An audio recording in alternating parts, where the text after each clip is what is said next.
Personality development,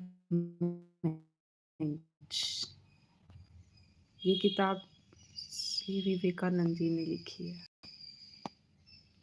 उनकी लिखी हुई किताब है। ज़रा इसमें पढ़ते हैं कुछ जानकारियाँ पर्सनालिटी डेवलपमेंट। क्या क्या कंटेंट है इसमें? What is personality? It is personality that matters. Law of personality development. Different layers of personality. Man is divine. Pleasure is not the goal.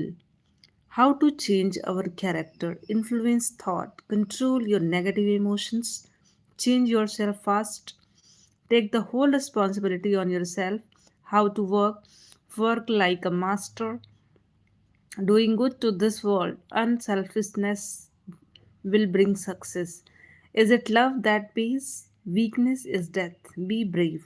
Heroism, faith in oneself, limitation is bad.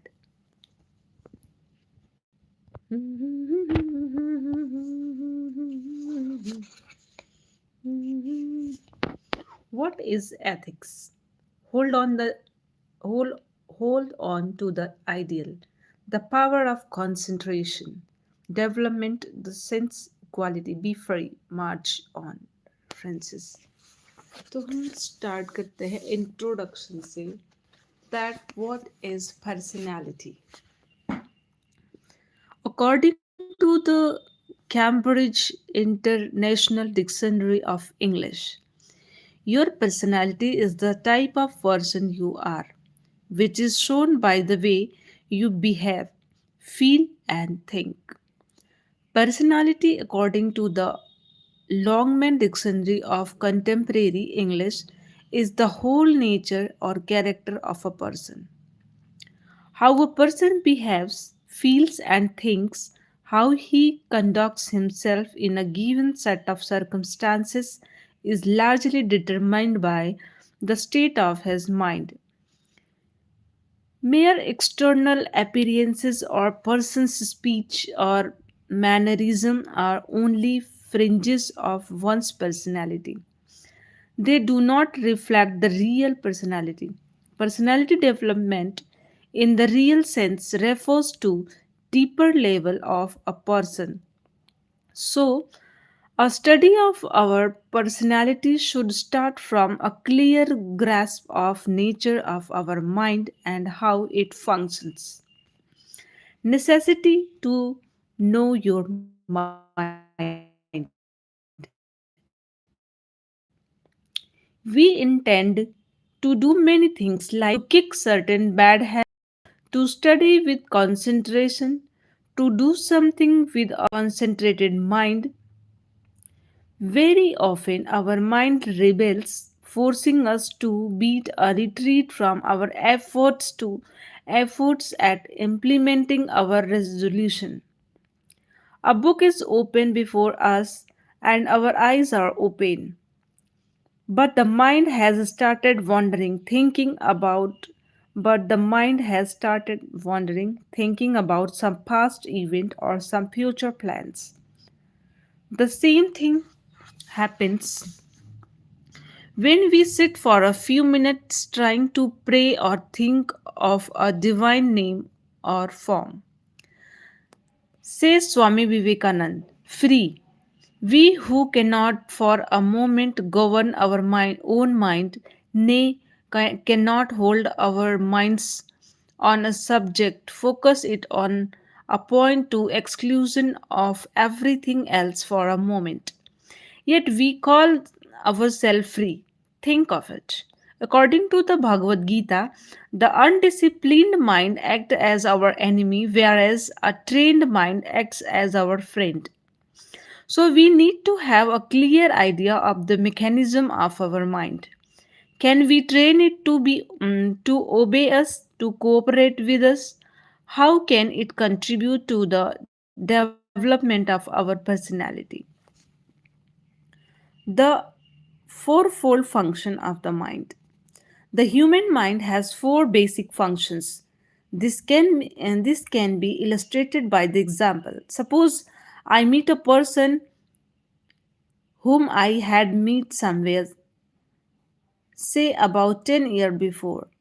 I try to recollect when and where I met him, and who is he.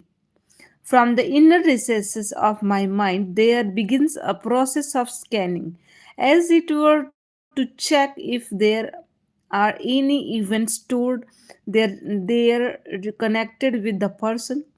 Suddenly, I am able to recognize the person as and finally say, he is the same person I met in such and such a place, etc. I now have a firm knowledge about that person. Analyzing and the above example, we are able to discern four functions of the mind. First, memory, the storehouse of the memory and impressions of our past experiences present various possibilities before the mind. This storehouse is called chitta. Chitta. The storehouse is called chit. It is in this storehouse that the impressions of our thoughts and actions, good and bad, are stored. The sum total of these impressions determine our character. This chit, again, is what is known as our subconscious mind. Deliberation and conceptualization. Not yet sure, the mind examines the many options presented before it. It deliberates on several things. This faculty, this faculty of the mind is called manas. Imagination and formation of concept are also functions of the manas. Determination and decision making. Buddhi is the faculty responsible for decision making. It has the capacity to judge the pros and cons of the things and find what is more desirable. It is also the discriminative faculty in a person which enables him to discriminate between the real and the unreal, between what is to be done and what is to be avoided, what is morally right and what is wrong. It is also the seat of willpower, so essential for personality development, and hence these aspect of the mind concerns us the most. I. Consciousness. Approaching to oneself all physical and mental activity. I eat, I see, I talk, I hear, I think, I am confused, etc., is called ahankar or I consciousness. As long as the I identifies itself with the undisciplined body mind complex, human life is detected by events and circumstances of the mind. We become happy with the pleasurable events and miserable with adverse circumstances. More the mind get refined and disciplined, more does one get to know the real source of I consciousness. Correspondingly, a person become more balanced and equipoised in his daily life. Such a person is no longer swayed by any event or circumstances of life.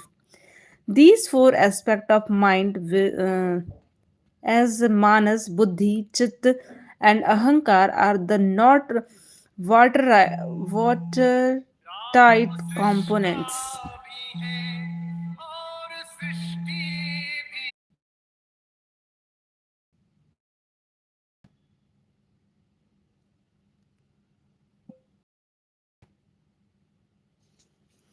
It is the same mind called by different names based on its functions.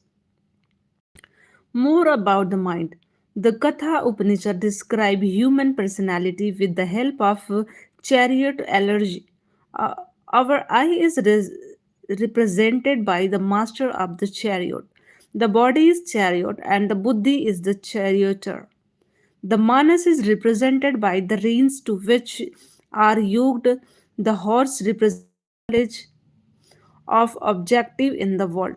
These road of chariot travels is represented by the sense of the human being who identified himself on herself with his body mind system is said to be the enjoyer of the object or the fruits of the actions. If the horses are not broken and if the charioteer is asleep, the chariot cannot reach its destination.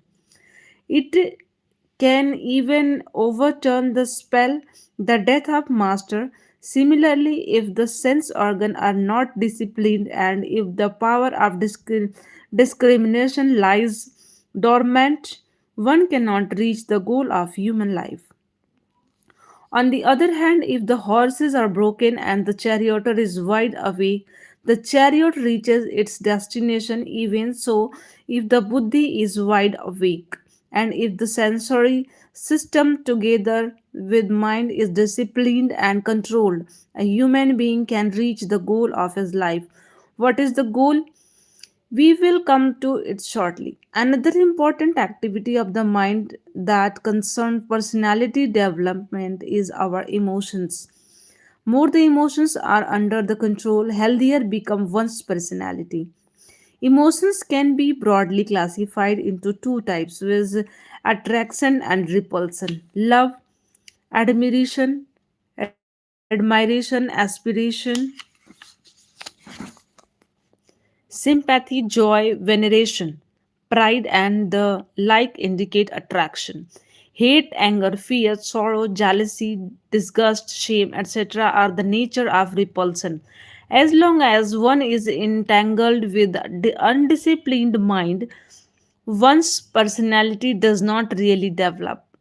Buddhi, the charioteer, serves as an effective instrument of self development by controlling the emotions and raising the higher self from the hold of the lower mind. What is character? Every action and thought of our leaves impressions in our mind. This impression determines how we behave at a given moment, how we respond to a given situation.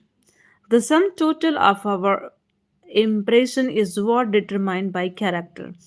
The past has determined the present. Even so, the present, our present thoughts and actions will shape our future. This is a key principle governing personality development. What activate the body mind system? This is an important question, the answer to which will help us have better knowledge of ourselves. This question engaged with attention of ancient Indian seers and sages. They experimented with themselves, their sensory and mental apparatus, and after a disciplined quest, they found out that there is a divine element in human being which is the mind of the mind, eye of human, eye of the eye, ear of the ears, and speech of the speech.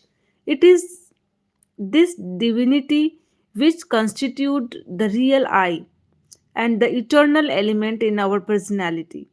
This divinity survives physical dissolution of the body. This divinity remains latent in us as long as we identify ourselves with our body, mind, and the sensory system. The goal of life, according to the scriptures and the great one, is to manifest this hidden divinity. What was the central message for Swami Vivekananda? Swami Vivekananda's lectures, talks, letter, poems, his life's work are published in 9 volumes entitled The Complete Works of Swami Vivekananda. Is there any central message of Swamiji that turns through the pages of these 9 volumes? Let us hear Swamiji himself. My ideal indeed can be put into a few words, and that is to preach unto mankind their divinity and how to make it manifest in every moment of life. Man's inherent divinity of Swamiji's central message. The following famous quotation of Swamiji can be our mantra for personality development. Each soul is potentially divine. The goal is to manifest this divinity within by controlling nature, external and internal. Swamiji was never tired of rousing people to become conscious of their inherent divinity and perfection. He wanted his divinity to manifest in our day to day lives. In fact, he told his manifestations of divinity as sole index of civilization of humankind. A nation may conquer the waves, control the elements, development, utilitarian problems of life seemingly to the utmost limit, and yet not realize that in the individual the highest type of civilization is found in his who has learned to conquer himself. This universe is simply a gymnasium in which soul is taking exercise and other and after these exercise we become gods. So the value of everything is to be decided by how far it is a manifestation of God. Civilization is the manifestation of that divinity of in man. The divinity in us is a repository of external existence, e- eternal knowledge, and eternal bliss. The more it manifests, the more we experience abiding happiness and get supreme knowledge. Strengthening of willpower, the essential personality development. The divine course of our personality is curved as it were by five dimensions. Physical dimension consisting of our body and senses, energy dimensions which perform digestion of food, circulation of blood, respiration and other activities in the body. Mental dimension characterized by the activity of mind like thinking, feeling and emotions etc. Intellectual dimension characterized by determinative faculty in a person. This is also seat of discrimination and willpower. Blissful dimension experienced a bliss during deep sleep. Each succeeding dimension is subtler than preceding one and pervade it. Personality development implies progressive identification with higher dimension of personality. Thus, a person identified only with physical dimension without exercising his higher mental faculties live and not far different from animals whose pleasure and pain are restricted to the sensory system. Development involves struggle with one's lower mind characterized by desires, old habits, wrong tendencies, impulses, and bad impressions. The lesser we identify with the lower mind, the more we identify with the higher mind and exercise our buddhi discrimination, the more development will our personality be. This involves struggle to grapple with one's mind and its old habits to cultivate new and wholesome ones. But this struggle is the greatest of all struggle in that it makes us civilized in the real sense of the term by manifesting our divinity and thereby our hidden perfection. Some essential qualities of personality development. Faith in one's potential divinity as the sheet anchor of personality development. Faith in God comes next only to faith in oneself. If one believes that one's real nature is the spirit, not the body or the mind, one would be better individual with strong character. Think positive thoughts. Swamiji declared in no uncertain terms weakness in human being. Positive, wholesome thoughts based on their inherent divinity are essential for a strong character. Go on doing good, thinking holy thoughts continuously. That is the only way to suppress base impression. Character is repeated habit, and repeated habits alone can reform character. Further, according to Swamiji, the only sin is to think of oneself and other as weak.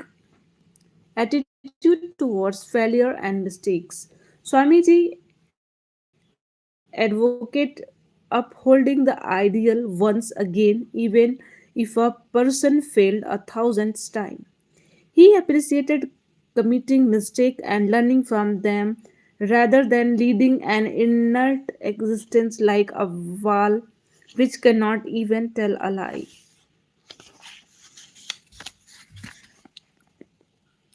Self reliance. Man is maker of his own destiny, said Swamiji. We are responsible for what we are and whatever we wish ourselves to be. We have the power to make ourselves. Renunciation and service. Swamiji held selfless service as paramount means to character development. This, coupled with renunciation of selfishness and the desire for the fruits of action, was considered by Swamiji as the twin ideal of our nation. Intensify her in those channels, said he, and the rest will take care of itself. The booklet. The booklet is a humble attempt to present Swamiji's ideas on personality development spread over the 9 volume of his complete works. We hope that perusal of this booklet inspire our youth to make a deep study of Swamiji and his works and awakens in them a desire to mold their character and develop their personality. A noble character and development personality will ensure excellence in one's chosen field and contribute to individual and nation development, says Swamiji. Teach yourself, teach everyone his real nature, call upon sleeping soul and see how it awakes. Power will come, glory will come, goodness will come, purity will come, and everything that is excellent will come when this sleeping soul is roused to self conscious activity. The next chapter is It is Personality That Matters. We will read in next video.